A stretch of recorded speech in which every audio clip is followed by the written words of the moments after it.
तो 3 number question दी गई है, एक कपड़े के थान में कुल लंबाई 32.50 मीटर है। यदि एक छात्र की पोशाक 3.25 मीटर कपड़े से बनती है तो कपड़े के थान कपड़े के एक थान से कितनी छात्राओं के लिए पोशाक बनाई जा सकती है।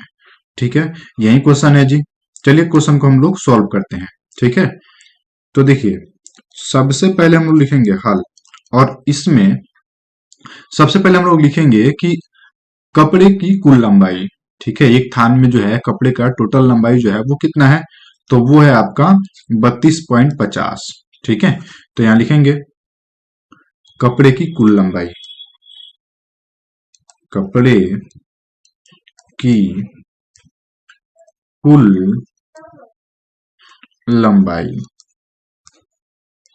तो कपड़े की कुल लंबाई कितनी है जी, कपड़े की कुल लंबाई है 32.50, ये है। ठीक है, अब लिखेंगे एक छात्रा की पोशाक बनाने में, यानी कि एक पोशाक बनाने में कितना कपड़ा लग रहा है जी, तो 3.25 मीटर। ठीक है, तो लिखेंगे एक छात्रा की पोशाक में, की पोशाक में, एक छात्रा की पोशाक बनाने में कितना कपड़ा लग रहा है जी, तो वो कपड़ा लग रहा है 3.25 मीटर। ठीक है, यहाँ पर भी ये मीटर में हो जाएगा। ठीक है, तो 3 मीटर कपड़ा जो है, 3.25 मीटर कपड़ा जो है एक छात्रा की पोशाक बनाने में लग रहा है। ठीक है, और टोटल कपड़े की जो लंबाई है वो है 32.50 मीटर। ठीक है, तो हम लोग को निकालना है कि इतने ये टोटल जो कपड़े हैं, इन टोटल कपड़ों में कितनी छात्राएं की पोशाक बनाई जा सकती है। तो उसके लिए क्या करना पड़ेगा, तो उसके लिए हमको 3250 में, देखिए 32.50 है ना, इसमें भाग देना पड़ेगा 3.25 से। ठीक है, तो कैसे लिखेंगे जी, लिखेंगे छात्राओं की संख्या। ठीक है, छात्राओं की संख्या निकालना है ना, तो यहां से लिखेंगे छात्राओं की संख्या,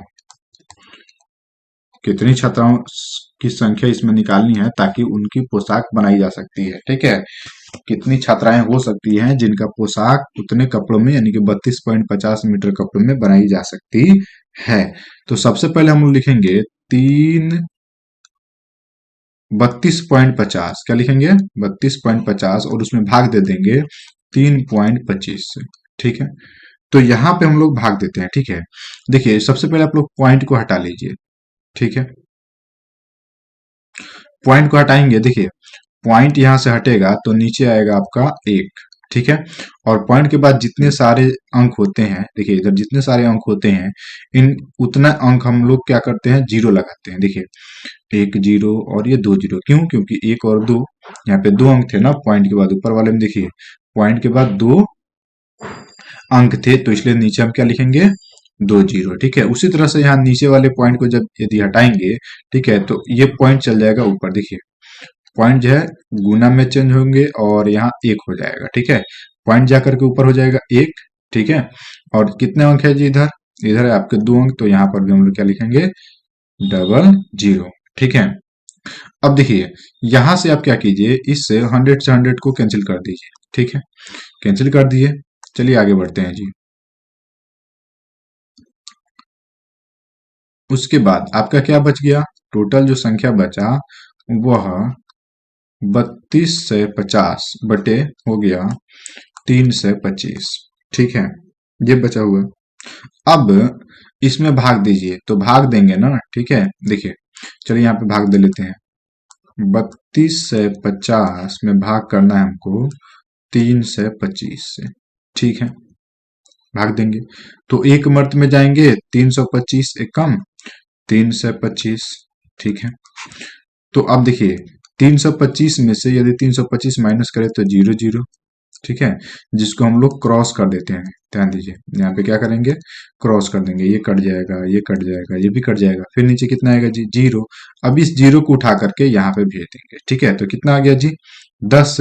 अब इसको यदि भाग लगाएंगे तो हमारा कितना आ जाएगा यहाँ पे 10। छात्राओं की संख्या कितनी आ गई? 10 छात्राओं की संख्या यहाँ पे आ गई, यानी कि 10 छात्राएं की पोशाक उसमें से बनाई जा सकती है टोटल कपड़ों में से। ठीक है, तो यहाँ पे हमारा आंसर हो जाएगा 10। 4 नंबर क्वेश्चन जो है वो देखिए, कह रहा है किसी आयत का क्षेत्रफल जो है वो दिया है 6.5 वर्ग मीटर। ठीक है, यदि उसकी चौड़ाई जो है वो आपको दी गई है 1.25 मीटर की हो तो लंबाई ज्ञात करना है। क्या निकालना है जी? लंबाई ज्ञात करना है। ठीक है, तो चलिए कैसे सॉल्व करेंगे? जो भी मान हमको दी गई है वो हम लोग लिखेंगे। ठीक है, और लंबाई हम लोग को ज्ञात करना है। तो चलिए देखते हैं कैसे सॉल्व करेंगे। ठीक है, तो देखिए लिखेंगे हम लोग हल और आयत का क्षेत्रफल। तो आयत का क्षेत्रफल जो दिया है उसको हम लिखेंगे। ठीक है, लिखेंगे आयत का क्षेत्रफल, आयत का क्षेत्रफल। तो आयत का क्षेत्रफल वो हमारा दिया गया है 6.5 वर्ग मीटर। ठीक है, ये दिया गया है। और आयत की जो चौड़ाई है वो हमको दी गई है 1.25। तो लिखेंगे आयत की चौड़ाई, चौड़ाई बराबर 1.25। ठीक है, तो हम लोग एक फॉर्मूला जानते हैं, हम लोग एक फॉर्मूला पढ़े हुए हैं, उस फॉर्मूला का जो नाम है आयत का क्षेत्रफल। ठीक है, तो आयत का क्षेत्रफल बराबर होता है लंबाई गुने चौड़ाई। ठीक है, तो चलिए उसी को हम लोग लिखेंगे। तो आयत की क्षेत्रफल, आयत की क्षेत्रफल बराबर क्या होता है? लंबाई गुना में होता है चौड़ाई। ठीक है, ये तो हम लोग जानते ही हैं। तो अब देखिए यहाँ पे हमारा जो है क्वेश्चन क्या कह रहा है, वो क्षेत्रफल दिया गया है और चौड़ाई दिया गया है। ठीक है, तो हम लोग को निकालना क्या है? यहाँ पे निकालना है लंबाई। तो यहाँ पे लिखेंगे लंबाई। ठीक है, और लंबाई जो है वो हम लोग को निकालना है। ठीक है, तो इस फार्मूला को हम लोग लंबाई कैसे निकाल सकते हैं? इस फार्मूला से देखिए, इसी फार्मूला से। तो आयत का क्षेत्रफल हमारा कितना दिया गया है? तो वो दिया गया है 6.5। ठीक है, बराबर यहाँ पे बराबर लंबाई तो दिया नहीं है, क्या दिया है? चौड़ाई। तो लंबाई का लंबाई रहने देते हैं और गुना यहाँ पे क्या दिया है? चौड़ाई। ठीक है, तो चौड़ाई हमारा कितना दिया है? 1.25। ठीक है, अब देखिए यहाँ पे जो है ना चौड़ाई हमारा गुना में है, बराबर की साइड भेजेंगे तो भाग में हो जाएगा। तो यहाँ पे हम लोग लिख सकते हैं 6.5 बटा में हो जाएगा 1.25। ठीक है, बराबर इधर कितना हो जाएगा? तो इधर हो जाएगा लंबाई। ठीक है, तो अब देखिए हम लोग को निकालना लंबाई है, अब इसको हम लोग सॉल्व करेंगे। तो चलिए आगे बढ़ते हैं जी। अब ये जो हमारे पास जो क्वेश्चन है इसको हम लोग चेंज, यहाँ पे देखिए पॉइंट है दोनों में, तो सबसे पहले पॉइंट को हम लोग हटाएंगे। ठीक है, तो देखिए यहाँ पे पॉइंट यदि हटाएंगे तो इसके नीचे हमारा क्या आ जाएगा? 10 आ जाएगा। यहाँ पे पॉइंट हटाएंगे इसके नीचे आ जाएगा 100। तो चलिए इसको पॉइंट को चेंज करते हैं। तो यहाँ लिखेंगे 65/10। देखिए कैसे आया 65/10, इसका भी रीजन बताते हैं। ये पॉइंट हटा तो एक आया नीचे। ठीक है, और पॉइंट के जस्ट बाद वाले देखिए इधर 5 है, एक अंक है केवल, तो एक जीरो यहाँ पे ला करके लिख देंगे। उस तरह से यहाँ देखिए यहाँ हो जाएगा 125। यहाँ से पॉइंट हटाएं तो नीचे आ गया हमारा एक। ठीक है, और दो अंक है पॉइंट के बाद, तो यहाँ पे दो जीरो हो जाएगा। ठीक है, बराबर इधर लंबाई है तो लंबाई रहने दिए। अब बढ़ते हैं आगे। तो देखिए अब यह बटा का बटा में चेंज हो गया, तो इसको हम लोग चेंज करते हैं गुना में। क्या लिखेंगे जी?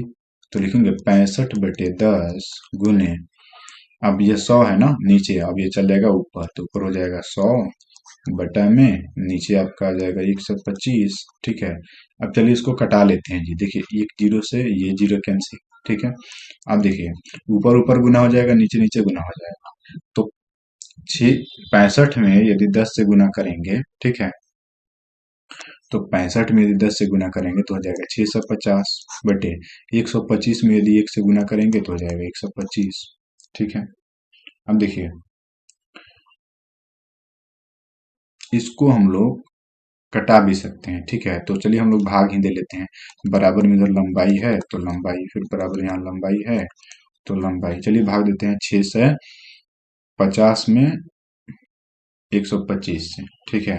तो यहाँ पे भाग दे लेंगे, 650 में भाग देना है 125 से, ठीक है। तो 125 का टेबल पढ़िए, यदि 5 से भाग लगाते हैं तो हो जाएगा, देखिए 50 25 का 5, हाथ में 2 और 5 दूना 10, 2 12 के 2, हाथ में 1, 5 एकम 5, 5 और 1 6, ठीक है। यानी कितना हो जाएगा 625, ठीक है। अब इसमें से माइनस करेंगे, देखिए तो यहाँ पे 10 में से 5 गया तो 5, और यहाँ पे जाएगा 4 में से 2 जाएगा तो 2, 4 में से 2 जाएगा तो 2 होगा, ठीक है। तो यहाँ पे लिखेंगे 4 में से 2 जाएगा 2, और ये 6 क्या होगा कैंसिल। अब देखिए यहाँ पर, अब यहाँ आ गया 25, तो 25 में 125 से भाग नहीं लेगा, तो यहाँ पे देंगे पॉइंट, पॉइंट देंगे तो हो जाएगा 1 से, सॉरी यहाँ पे एक जीरो आ जाएगा, पॉइंट देने पर एक जीरो। अब ये बन गया 250। अब 125 में यदि 2 से गुना करें तो हमारा आ जाएगा 250, ठीक है। तो अब 250 में से 250 घटाएंगे तो ये आ जाएगा, कट जाएगा, ठीक है। तो हमारा आंसर जो है वो कट करके कितना आ रहा है जी, देखिए तो अगर 650 में यदि भाग देते हैं 125 से, तो आंसर आ जाएगा 5.2 बराबर लंबाई, ठीक है। तो अब ये लंबाई जो है ना, ये आपको हो जाएगा मीटर में, तो लिखेंगे इसको 5.2 मीटर बराबर हो जाएगा लंबाई। तो इस तरह से आप इस क्वेश्चन को सॉल्व कर सकते हैं, ठीक है। तो इसको नोट कर लीजिए।